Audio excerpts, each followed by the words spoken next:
just in case there is anyone out there just saying hey, and we're just going to wait another few minutes before we go ahead and get started. Can you hear my cat? I could hear it, just like a soft purring. Yeah. Let's be background noise. I'm just looking for my little script that I always use in my email. Ooh.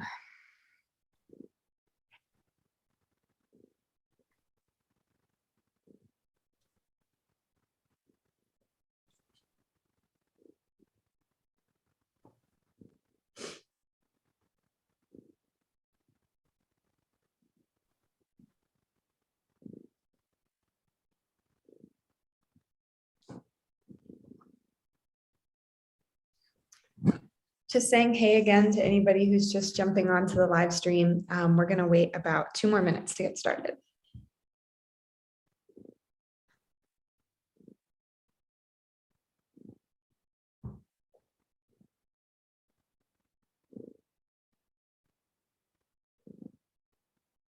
I can hear Kitty. She has the loudest purr in the world.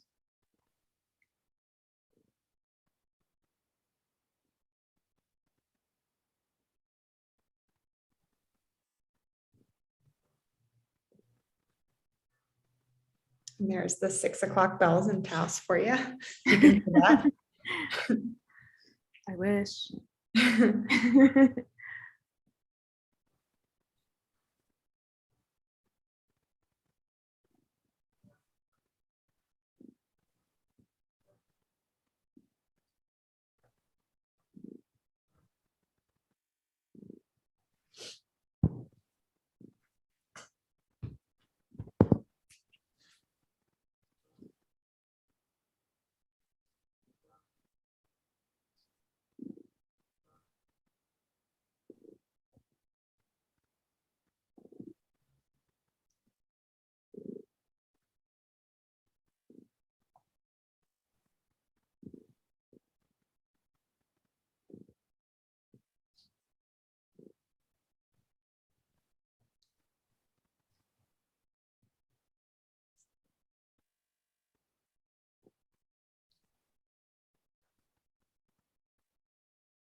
Okay, I'm going to go ahead and get started. Welcome everybody out there who is just tuning in and joining us. My name is Ari Myers. I'm the Chief Curator at Union Hall.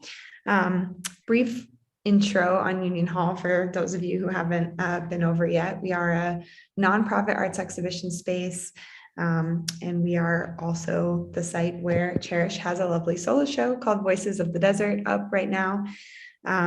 Thank you all for tuning in and for supporting Union Hall and Cherish. Just a quick thank to our sponsors as well, the Colorado Community Foundation and the Andy Warhol Foundation for the Visual Arts. And yeah, I'm Ari, I'm the Chief Curator. My pronouns are she and they. And I would love to kick it over to Cherish to do a brief invitation, but first just a super quick overview. Cherish is going to share with us a presentation that she created that goes a little bit more into detail about her practice, as well as some, influences and background. And at the end of the talk, we will have time for Q&A. So if any questions come up, please feel free to type those directly into the chat. And Cherish, I will let you take it from here. Great. Thank you so much. I am just going to start the timer. Otherwise, I will go on forever and ever. Okay, so as already said, I am Cherish Marquez, and yeah, I'm super happy and excited to be here with all of you today discussing my exhibition, my life, my inspiration, and everything here at Union Hall virtually. So I wanted to start by telling you a little about myself. I'm from a small town called Sierra Blanca, Texas. It is located in the middle of the desert. It is where most of my inspiration comes from. I received my BFA at New Mexico State University in Las Cruces, New Mexico, where I studied photography, video, and design. I took pictures of my sisters as they grew up. And slowly, my photography started to transform into subject matter such as the land around me, self-portraits that focused on my identity, Catholicism, and politics. I was keeping a visual diary. I was trying to sort out my past, my sexuality, and who I wanted to be. So after receiving my BFA, my interests started to shift, and I began looking at artists such as Coco Fusco and Guillermo Gomez Peña, Kite, Virgil Ortiz, artists that inspired me and worked in Latin and indigenous futurisms. And so from there, I started to become more and more interested in the art of video games. Video games have always been a part of my life. And I feel that video games are the most immersive experience that one can have. Some games that have inspired me are Thunderbird Strike by Elizabeth Lapinze, Depression Quest by Zoe Quinn, and Journey, created by That Game Company.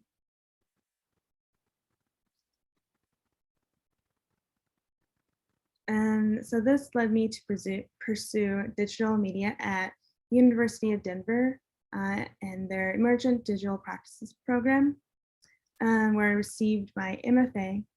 It was there the land, my memories, and my connection to it slowly came back into my life and started to be a focal point of my work.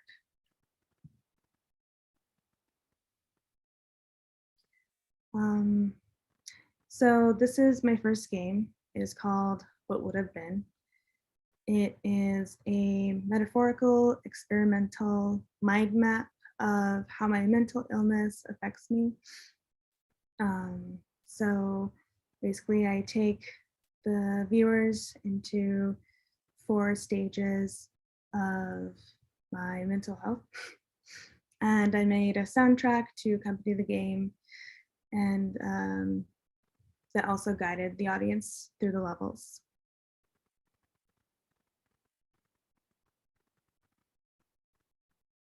After I created the game, I decided to design an interface that would control the game. I downloaded height maps using an open source software called Terrain Party. I turned them into a 3D object that I 3D printed with a conductive material that would be used with soft circuits sewn into the fabric. And so this wearable interface was used to control the game. It used my body movements, and then when I placed my hand on the 3D objects, it would operate the player. And so I used this to perform the story for the viewer rather than the viewer playing the game itself. To be honest, it was my first game, and I believe it was unplayable. You would definitely fall off a cliff. And so I then started making 3D digital collages and manipulating the shapes of deities. I grew up in a Catholic household. I identify as a queer Latin woman. I felt like I wasn't able to be my full self while I was at home. And so I needed to explore this piece of my history. As you will see at first, Catholic imagery came up a lot in my work. This one resembles certain parts of anatomy, which I think is interesting. And so this imagery is found in my second game called Solve the Odds. In this game, the player is confronted with the desert and walls that block their journey. Once the player approaches the wall, a slot machine can be played. The slot machine displays materials that are used in order to survive the desert. Once the player lifts the wall by playing the slot machine, the player is confronted by words and spiritual relics that are meant to be comforting, but quickly become overwhelming, highlighting the mass production of these figures.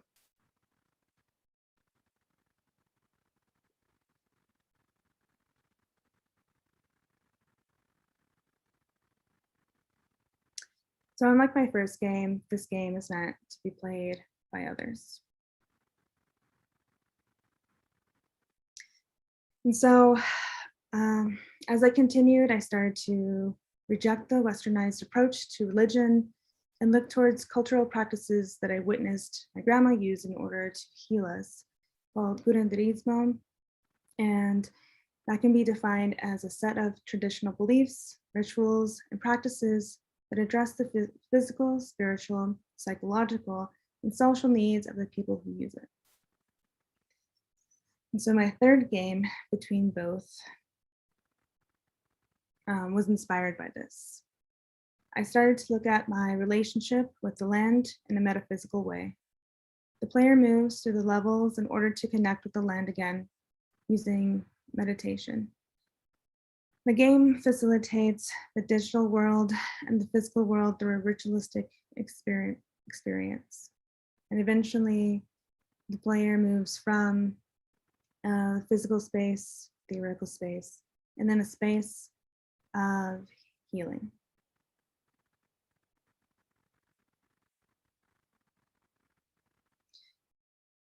And so, as you can see, I continued my work with soft circuits. And I used the interface to control the game. And so this controller is intended to create a bridge from the digital to the physical world. The controller is powered by the player. The power source comes from the computer, and the person acts as the ground, completing the circuit to control the game. And so after that, I started doing research into my past, exploring memories. I remember when I was 8 years old, my dad told me about a nuclear waste dump that was being proposed to be built near our town. And he told me they offered them money in order to bury the waste there, but the people of Sierra Blanca had other plans. And so this came about in 1998 when the Texas Low-Level Radioactive Waste Disposal Compact Consent Act was passed, which allowed the state of Vermont to dump radioactive nuclear waste within the Chuan Desert. And the people of Sierra Blanca on August 6th through August 9th, 500 people participated in a 76 march from Ciudad Juarez, El Paso to Sierra Blanca. And after a 14-day strike, they stopped the nuclear waste dump from being built. Of course, it was moved slightly further away, but it was not as harmful as it would have been. And then I started to research the disposing of nuclear waste, where, how, and the effects of radiation and environmental racism that have been inflicted on minoritized communities. It has been my experience when reading about these incidents from outside perspectives that the tone is unsympathetic and frankly offensive. In an article, the New York Times used this sentence to describe Sierra Blanca. There is not much here anymore, if there was ever much of anything to begin with. And it's statements like this that undermine the importance of the people and the culture that exists in these areas. So pictured here is a map of the Environmental Justice Atlas. And they have documented all of the acts, or most of them, of environmental racism throughout the world.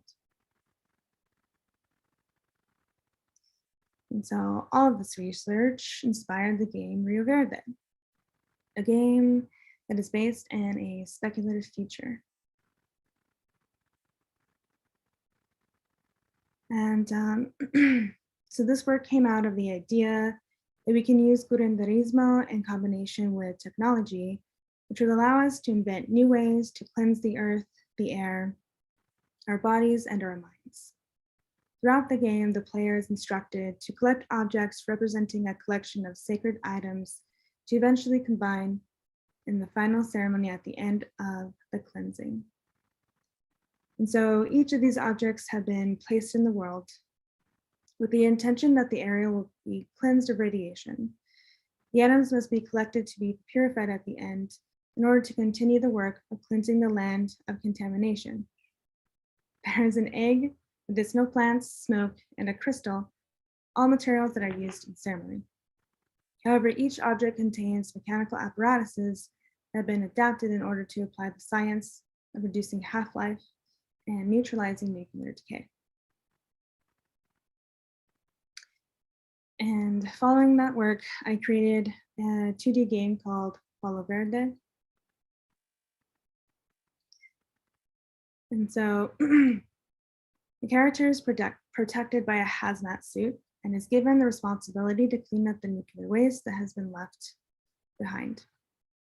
The character's hazmat suit is a representation of the painting Curandera by Ricardo Ortega.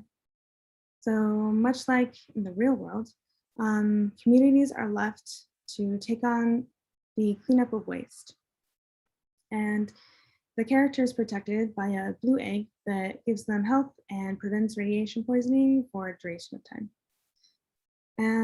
So if the player succeeds in picking up most of the waste, the river water is purified. If the player fails, meaning they absorb a high amount of radiation, their life ends and the river remains contaminated. The truth is, there is a lot more radioactive waste than there is health. The ratio sets the player up to fail. This is intended to demonstrate how this is not a one-person job. There is no single community that can be responsible for the atrocities that invade their land. In fact, it is not the community's responsibility, but the responsibility of the government that is different.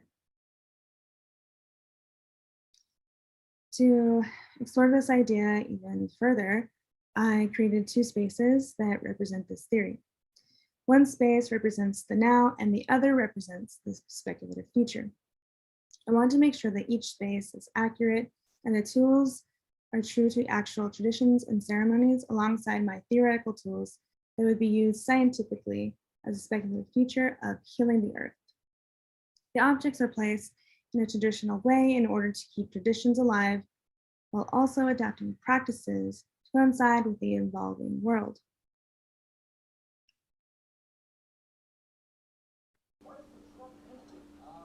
And so after creating the digital spaces, I wanted to make an experience that would bring the digital to the physical.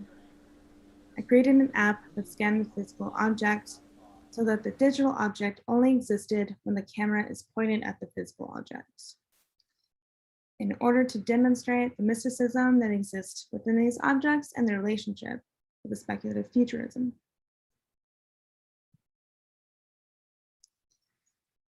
And after I was finished with that body of work, I realized that there was the science, there was the theory and the mysticism, but there wasn't a voice.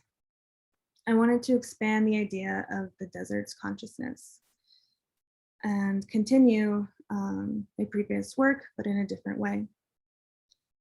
And I wanted to show that the land has thoughts, memories, and is aware of the harm that we inflict. And I started this research with convergent evolution, which is when different organisms independently evolve similar traits. For example, a dolphin and a shark, they look similar, but they are unrelated. And the desert plants do this in order to adapt to drought intolerance in order to improve their tolerance. And they must do this in order to survive a drier future that we are eventually going to live in. And so this research made me take a closer look into the lives of the plants and what their existence represents to me. I see their trauma exhibited in their evolutionary process, especially with desert plants who are evolving and adapting because of the threat of not being able to survive unless you adapt. I studied the plants of the desert, their origins, their survival, and how they were used by our ancestors. I 3D modeled the plants and the scenes that they were going to exist in. And I started to experiment with Blender, an open source animation software that anyone can use to render the animations. So after the work was finished, I made a map of how I wanted to lay out the show. As you can see, there are a lot of objects, which it's kind of my style. But I wanted to give the viewers an immersive experience and take them on a journey. I wanted to evoke feelings of connectedness and ground the viewer to have a holistic experience. And so my intention was to bring the viewer of my art and several other pieces to a place that I feel deep inside. The desert makes me feel one with the universe. When you are there, you can see the night sky so clearly, and it feels like you're looking at all the stars in the universe at once. And there's nothing between you and this vast space, as if you're inside thinking its thoughts. With the help of Ari, who lit the space in such a beautiful and intentional way, we were able to emulate that feeling in the gallery, putting the literal spotlight on the plants, illuminating their beauty.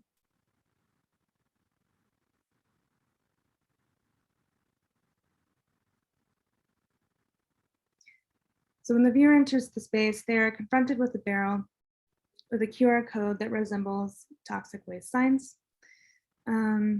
And this is a nod back to my previous work, honoring the beginning of how the work developed and my past. When the viewer scans the QR code, it will take them to Instagram, which will prompt you to place the object in the scene or in the gallery. An animation that represents pollution is then imported into the space. The AR filter is available to use outside of the gallery space as well.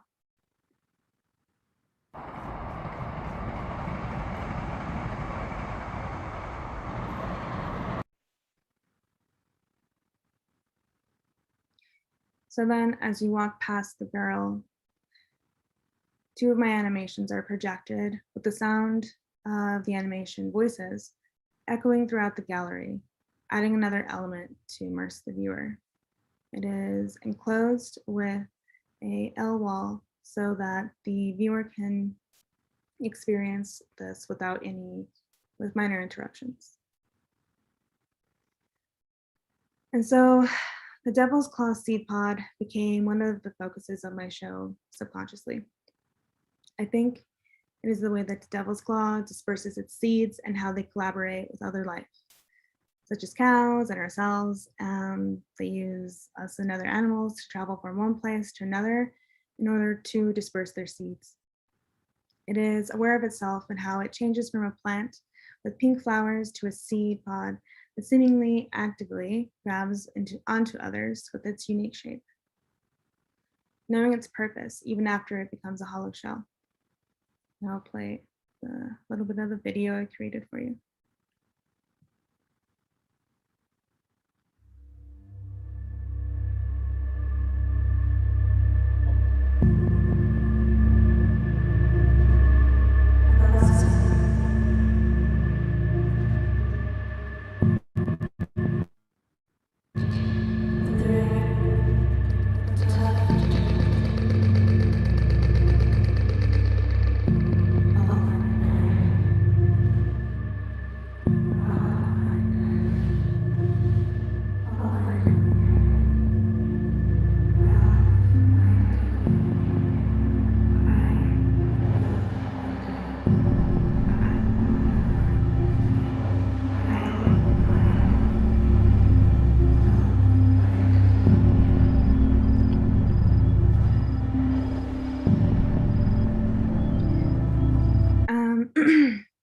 So moving on, the yucca is also a main character within the show.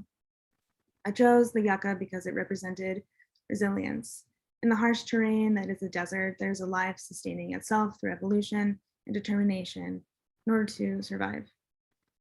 I imagine the yucca dropping its seed pods, not knowing where they would land or if they would grow. For me, this represented generational trauma, otherwise known as transgenerational or intergenerational trauma, where ancestors and parents pass down thoughts, memories, and trauma through their DNA, not knowing how it will affect the next generation and being unable to prevent it at times. And here's the video, yucca.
And memory serves as a focal point of transgenerational trauma.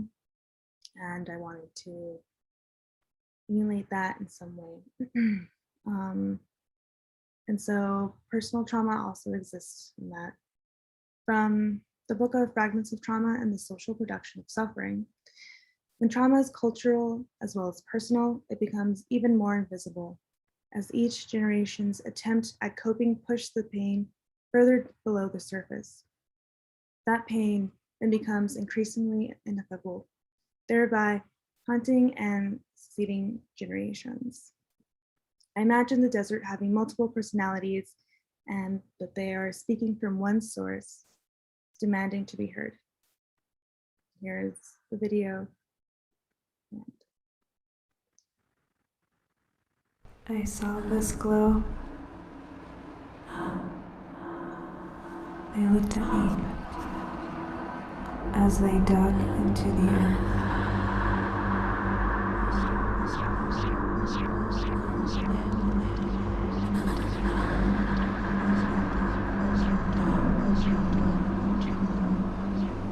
They hit the rocks beneath the surface.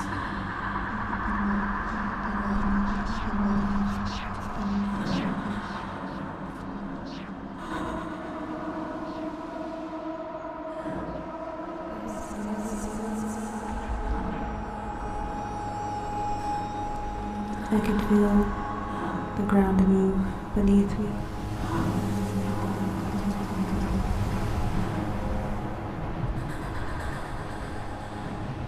It shook once, and then it stopped.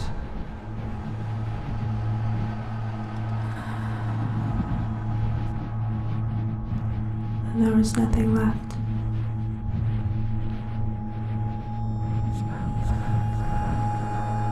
The sand shifted. It moved on its own. It called out to me. It sang its own song.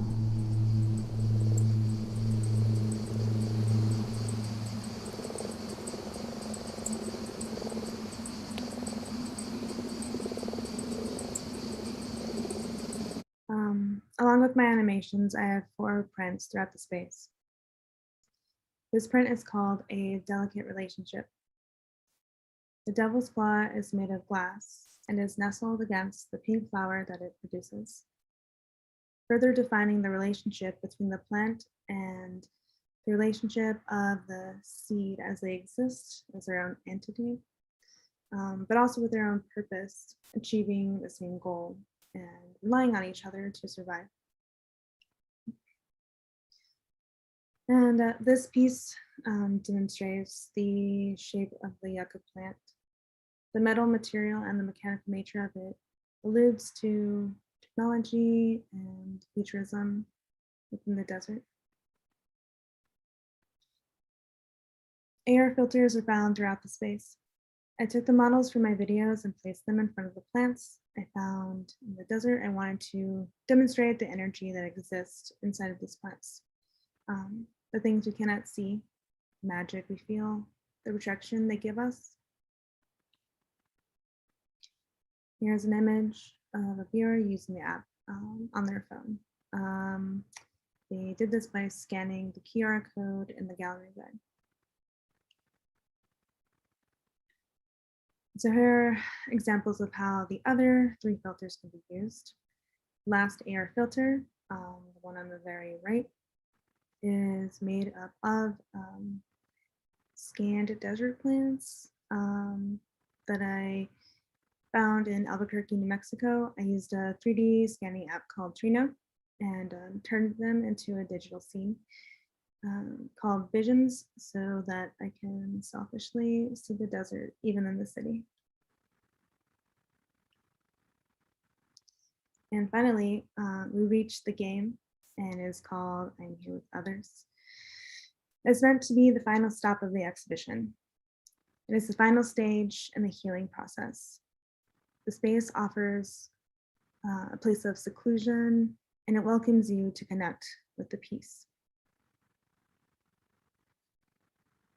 And the game is intended to take you inside each plant's psyche. And so you as the player are instructed by the narrator's prompts, who asks you to approach 3 different objects. And each object has a gateway, as you would call it, into a different world that contains their perception and their story. I did this because I wanted to represent the many different narratives that are waiting to be heard and to be sat with. This game goes deeper into the voices of the desert. With the game, you can explore each life force intimately, forming your own bond with the plants that live in the terrestrial space of the landscape. Like my previous work, I wanted to include a tactile object that would act as a bridge between the player and the game. The player runs their hand along the silver river, and the camera is operated by the mouse as a topographical map guides your way. This is a loose representation of Sierra Blanca. Very loose. And here's an image of my dad playing the game. This is his first time ever seeing my work in person. And so him and some of my family still live in Sierra Blanca. And so finally, I hope you learned that through destruction, there is hope and that there is healing, and that is begun and started and is still moving. I want to bring you, the viewer, closer to a world that we normally do not see, that we do not stop to feel and bond with. I want you to feel the connection I feel when I am grounded with the earth. This bond cannot be lost. We cannot let ourselves get disconnected. Thank you. And here's my contact info. So yeah, feel free to follow me, email me any questions, and go see the show. Yay, thank you so much, Cherish. It's so wonderful to hear you dig into everything behind the work. And you and I have spent a lot of time working on this show together, but I think it's so special to hear it in your own words and hear it from your own voice, because I know that this goes so much deeper than just an art practice, but it's really like your soul work and has so much to do with who you are and kind of working through that ancestral connection. So thank you for sharing all of that with us. It's so meaningful. I have a couple of questions that I want to ask and just kind of like keep the conversation going. But just as a reminder to everyone who's tuned in, if you have any questions for Cherish, you can just put them into the chat and we will get to those in just a few minutes. So you touched a little bit on this as you're going through the presentation, but this vision that you had for the experience within the exhibition space and this kind of immersive concept, how do you feel that this came together throughout the curatorial process? This is something I feel like I can speak to a little bit too, but just kind of want to hear a little bit more about what that process was like for you. So I think the process started off seemingly easy just because of the nice little keys that are on the PDF, and like everything can fit until you get into the space and then you're kind of like brought down to reality and you're like, okay. And so I really utilized the space as its own I guess like piece of artwork. And so I thought that Union Hall really lended itself to that. I took advantage of the darkness of the space, and yeah, that really helped, I guess, emulate that mood that I was going for. Yeah, I really felt like from the first time we ever met to talk about your work, like I just couldn't envision a better space because of that darkness and how it kind of allows for you to create sort of like a flow throughout the space where folks are sort of guided by the glow, either from a projection, a screen, or very strategic lighting to like move from place to place by following the light, which is really similar to actually in your video and animation work. Similarly, it's like you're sort of like combing through the darkness to get to these spaces that are illuminated. And so I thought we were able to really replicate that well in the physical space itself. And of course, the lighting is something that I always have fun with every show, but you brought so much amazing material to use. And yeah, I felt like it was a really collaborative and fun process once we actually like got everything into the space and like we're looking at the mock-up, looking at all the work and thinking like, okay, how are we gonna, bring this to life? And I think another kind of interesting similarity is like you and I both work really digitally. Like you are in the studio on your computer alone a lot of the time, working through, creating these things. And for me, because I'm no longer based in Denver, which some of you who are tuning in might know, but I actually live in New Mexico now. And I'm also working digitally because I'm not in Union Hall. And so we both were kind of doing this process of like working in our own digital spheres and then like bringing it together inside the space was so fun, and really like getting tactile with all the objects. Super kind of wild to see it come to life also, since we first started working on the exhibition in 2019 or early 2020. Yeah, that definitely also changed a lot, I think, because of the influence of the pandemic and it being such a different world now. Yeah, thought that the work needed to shift. So yeah, that's actually not a question I had written down, but since we're kind of on the topic, how do you feel that the pandemic influenced you or your work, and what changes do you think came about as a result of that? Yeah, so like in my previous work with like Rio Verde and like Palo Verde as well, I was thinking really just like theoretically and like doing a lot of research and wanting to like have something to say and to show to the world that like this happened. And so I was really disconnected from the why I was doing that. And so the pandemic really brought out this not only isolation, but also the how like you couldn't go back home. You couldn't step on the land that you're from. You couldn't visit your family. And I really wanted to tap into that. And so I started to think about this internal like struggle that I was not like I was feeling too. Like I feel like I projected my feelings onto the plants a little bit. But That's a good place to put them though. They wanted to hold that for you. exactly. So that's awesome. Kind of brings me perfectly to another question. Your work really focuses on repairing our relationship with the land through building deeper and more mindful connections, whether we are indigenous to a place or settlers or a combination. I think this is something that everyone can really learn from and practice. And increasingly we need to with, relationship to things like pandemics and climate change. So what do you do to feel connected to your ancestors and ancestral land? Yeah. So first, I just wanted to acknowledge that we all sit on an unceded land that was once occupied and inhabited by hundreds of native tribes.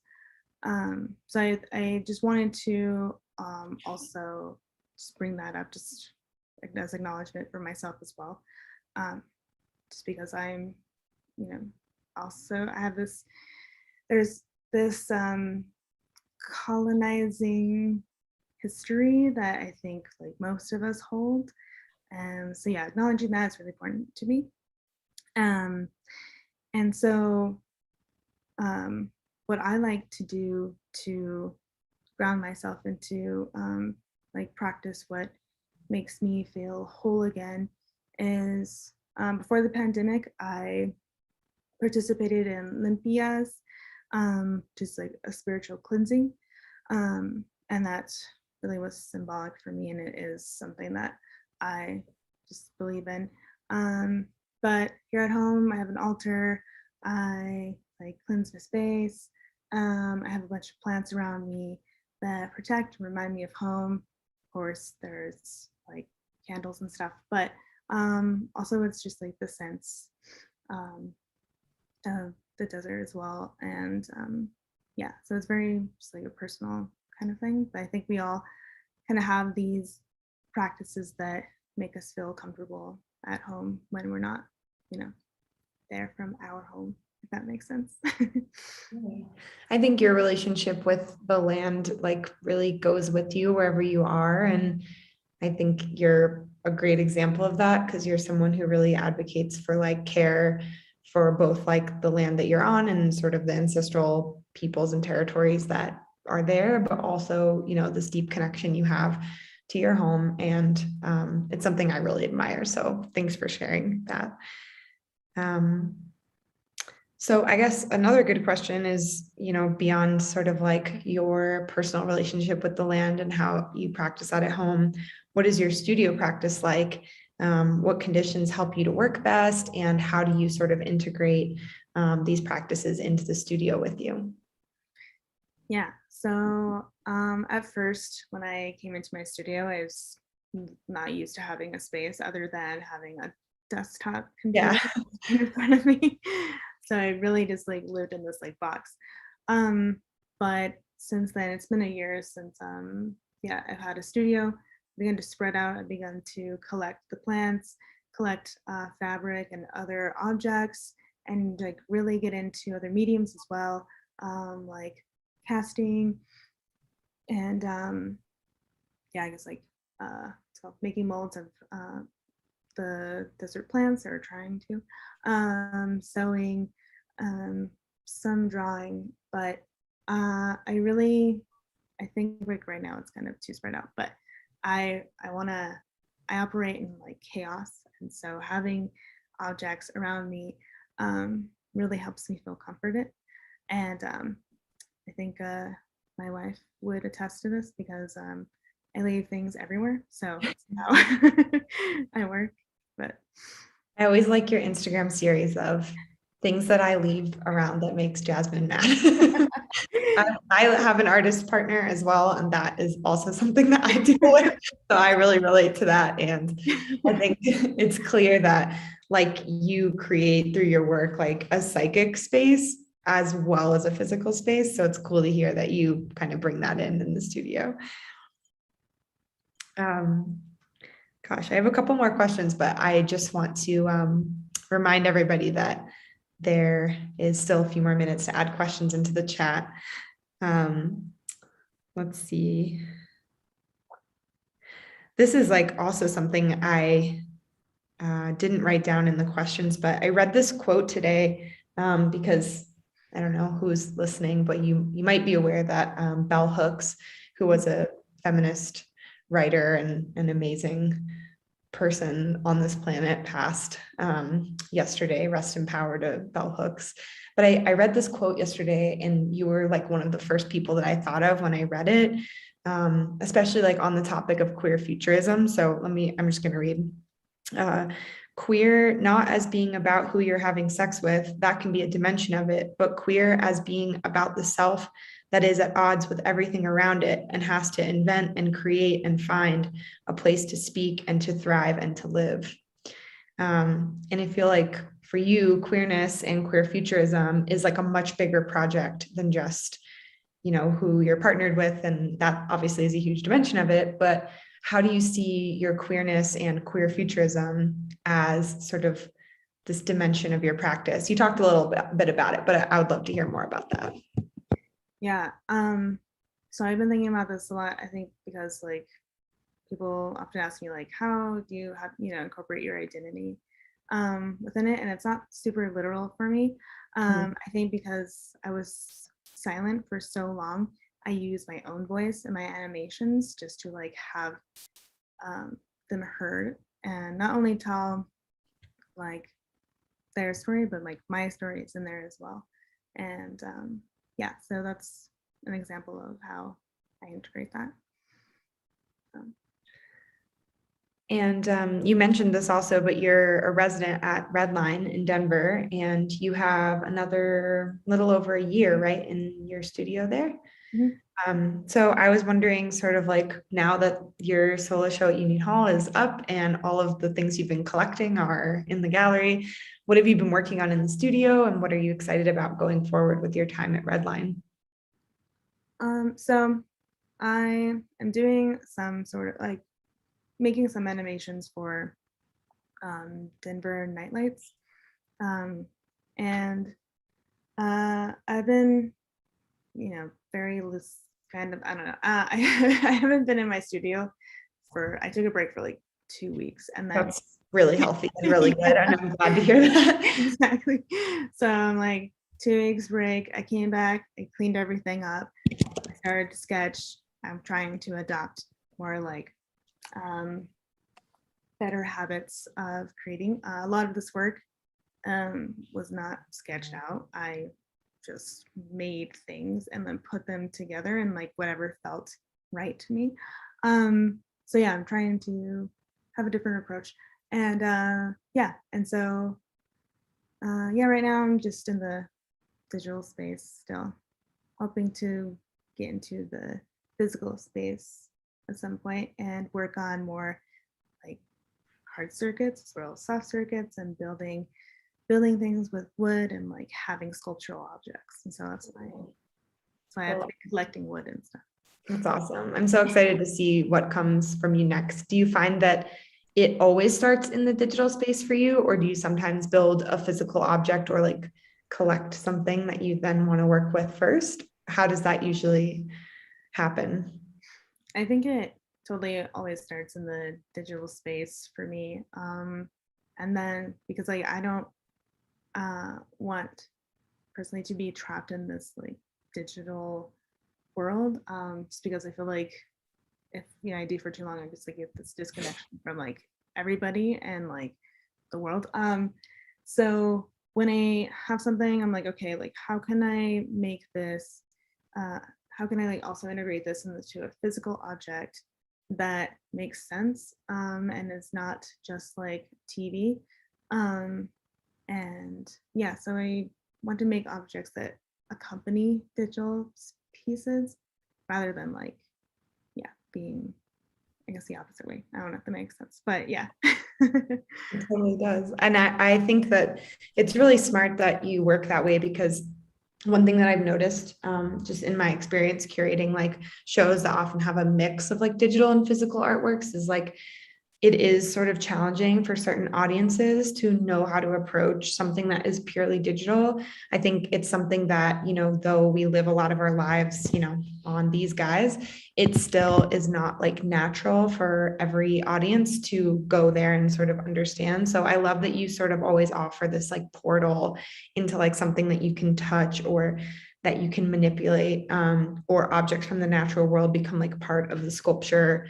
Because I think it gives people like a gateway, to feel like it's approachable. And then there's other audiences, of course, who just like dive right in and know exactly what to do.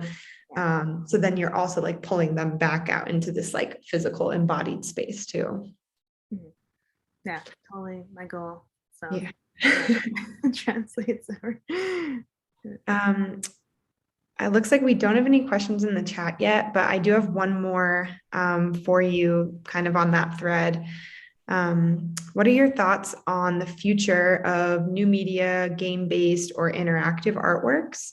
What advice do you have, if any, for galleries or exhibition spaces that have not exhibited digital artworks or might be scared to go down that road because they might not be sure how their audiences will process it?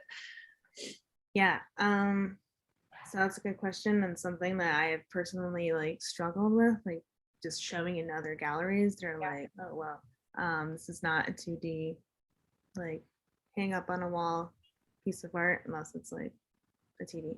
But even then, it takes a lot of maneuvering around with extension cords, which are your friend, and trying to find power sources. And I think that galleries need to start just thinking about these things, investing some funds into projectors and other equipment, so that like the digital space is more accessible to everybody. Not everybody can afford a projector or a TV. And I think having that opportunity there at the gallery would open it up a little bit. And also traditional gallery spaces are just like windows. Yeah. So yeah, nesting in curtains to just like keep the light out, which is like the digital world's like, I don't know, enemy. Yeah. Would be great.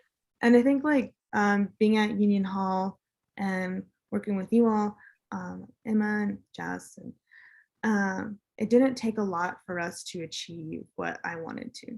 It really was just like, okay, like realizing that like battery packs are involved and like where to place this in a space, and having the opportunity to just being able to be anywhere, I think was really, I feel like very lucky to be there and having all of my digital work, because I think it really worked out really well. Yeah, absolutely. I think a huge, factor of Union Hall is that we do have a lot of that equipment, and it's something that, we've been very mindful to try to invest in that, because sort of like even more traditional methods of displaying video and photography, like, asking photographers to create prints, for example, like it is expensive to create prints and also potentially frame them or come up with hanging methods that, are going to be safe for them. And when you have digital options to display work, like a lot of photographers and folks who make video work, they're already used to working digitally 100% of the time. So trying to find like more natural relationships between like the display and the way that the artwork is made, which is sort of counterintuitive maybe to like more of a traditional gallery space, because they're thinking more about like this idea of prints or like longevity, whereas we're thinking about like temporality and how to like be able to change things out and have it be super flexible. So yeah, I think you're a really great example to like artists who are in school or working towards this, that, finding the right partnerships with spaces, but also like pushing spaces to invest in more resources for digital artworks is like super, super important. Yeah. I have learned a ton just by working with you too about the different materials that it takes. And yeah, it would be really crazy for an artist to have to invest in all their own projection materials, iPads, monitors, desktops, screen, yeah, it's a lot to ask for an emerging artist to have all of that at the ready. So, the more that spaces can provide, that just opens up what they're able to show. Yeah, no, I totally agree. That's it. You just need to have more places like that. Yeah. And more funds for the arts, duh. That's also a big part of it. Funny. Yeah. So I'm still not seeing any questions in the chat, which is totally fine. Let me just go through my list and maybe pull one more out and see. Oh, this is a good one to wrap up on, actually. So final call for any questions in the chat. If not, I'm just going to throw this last one out there for Cherish. So are there any other upcoming exhibitions, projects, anything that you'd like to tell viewers about? Obviously, as Cherish mentioned, you can see all of her contact info and handles and everything there on the screen. Give her a follow. But yeah, what else do you want to plug? What else is going on? So right now, my work is featured on the 16th and Arapahoe screen. And then I will also have some pieces in different months. I think it starts in March and April. And as a part of the Nightlights Denver, projected on the clock tower. Other than that, I have been kind of just trying to take a step back because I was really just saying yes to everything this year and develop another body of work. And so I want to have some pieces and then we'll see what happens. Awesome. Okay, so all the curators who are listening out there, next year, she's going to be ready. I'm sleeping. Give her the rest of the year off and then we can talk. Awesome. Well, thank you again so much for sharing. It's so amazing, even just how much you developed as an artist since we've known each other. And I'm so glad that Union Hall could, help you to produce this exhibition. And thank you for sharing all of your hard work with us and our viewers. For those of you who have tuned in, thank you so much. Also, got to wrap up with a final thank you to our sponsors, the Colorado Community Foundation and the Andy Warhol Foundation for the Visual Arts. And thank you to everybody who donated on Colorado Gives Day. There's still a link to donate on our website if you'd like to help fund more equitable arts practices. That is what we do best. And thank you again to Cherish for sharing your work with us. We appreciate it so much. And the exhibition is still open through January 8th. I was about to say 6th, and I know why that day sticks in my brain, and that is not the right day. January 8th is the last day to view the exhibition. We are closed a bit over the holidays, but all those hours can be found on our website at unionhalldenver.org. And any closing words from you?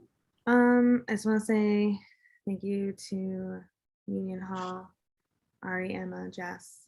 You all have been such a big help and so supportive and just really just being open to everything. Anything I was with this right? Yeah, that's right. And yes. So it was really nice having that sort of collaboration and also control of how my art was being displayed in the space. And yeah, I just all around love Union Hall. So I can't say that enough. And also, yeah, see the show. Yeah. And yeah. Thanks for your trust. And for those of you who haven't seen the show yet, absolutely must be experienced in person. Bring your phones so that you can grab those AR codes and then take them out into the world as well. And thanks again for tuning in. Have a good night.